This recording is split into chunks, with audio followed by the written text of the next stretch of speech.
Jeffrey Lionel Dahmer. The name itself sends shivers down our spines, conjuring images of unspeakable acts. He was one of America's most notorious serial killers, a monster hiding in plain sight. From 1978 to 1991, he terrorized the Milwaukee area, claiming the lives of 17 young men. His crimes, a horrifying blend of murder, dismemberment, necrophilia, and cannibalism, shocked the nation and left an indelible scar on the American psyche. Dahmer's early life offered glimpses into the darkness that would consume him.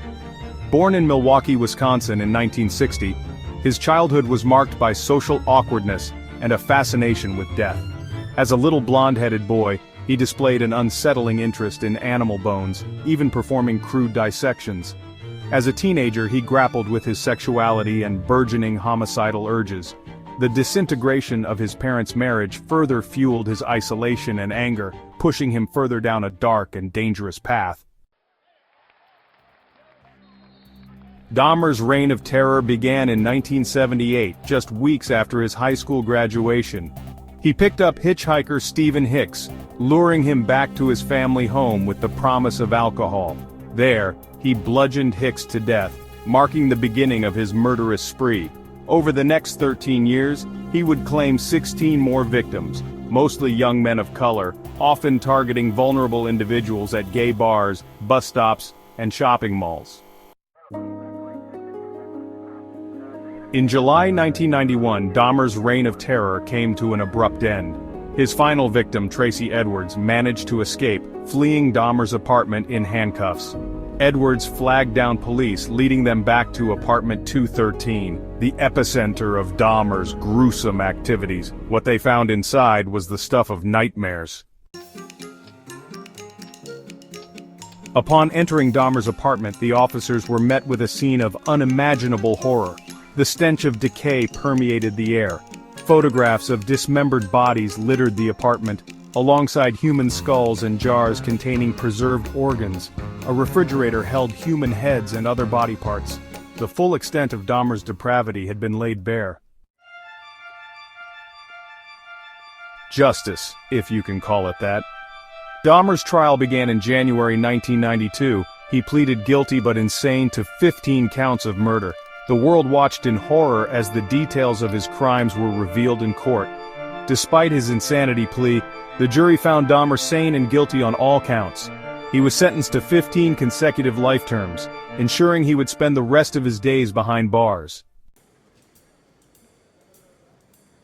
The aftermath and Dahmer's legacy. Dahmer's crimes sent shockwaves throughout the nation and beyond. The case sparked outrage and debate about police incompetence, homophobia, and the systemic racism that allowed Dahmer to prey on marginalized communities for so long.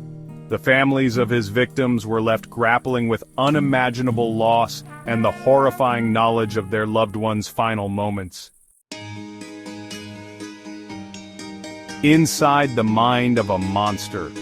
What drove Jeffrey Dahmer to commit such unspeakable acts? Experts have offered various explanations, citing potential neurological factors, childhood trauma, and severe personality disorders. Some believe his fascination with death and control manifested in the most extreme and disturbing ways. Ultimately, the true depths of Dahmer's psyche may forever remain a chilling enigma. Conclusion: the importance of vigilance. The case of Jeffrey Dahmer serves as a chilling reminder of the darkness that can lurk beneath the surface of seemingly ordinary lives. It underscores the importance of vigilance, awareness, and empathy in our communities. By acknowledging warning signs, addressing societal issues like homophobia and racism, and fostering a culture of compassion, we can strive to prevent such atrocities from happening again. Yet, the haunting legacy of Jeffrey Dahmer continues to remind us that monsters can walk among us, their true nature often hidden until it's too late. Please like and subscribe to our channel for more chilling stories and true crime content.